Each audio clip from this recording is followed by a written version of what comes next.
waaye ñu gën a fonk it farata yi yàlla digle te li ci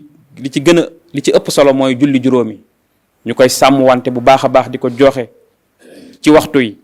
ndax koo xam ne fonk na farata yi kooka ngir mu def naafila yi xaj na dana yomb ci moom waaye koo xam ne fonkul farata yi ngir mu naafila dana jafe ci moom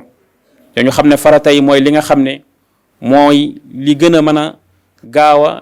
jegeel nit ki borom bi suñ borom yonente bi sallallahu alayhi wa sallam mi wax ci benn xadis ne suñ borom nee na sama jaam bi li nga xam ne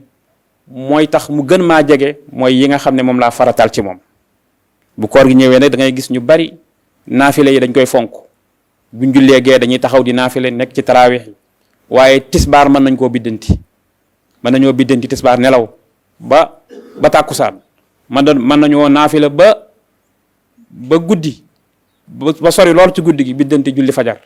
te loolu nag musiba la ndax farata yi moom mooy li nga xam ne mu ëpp solo julli farata yooyu sax mu ëpp solo sax weeru koor gi woor gi ngay woor ci weeru koor gi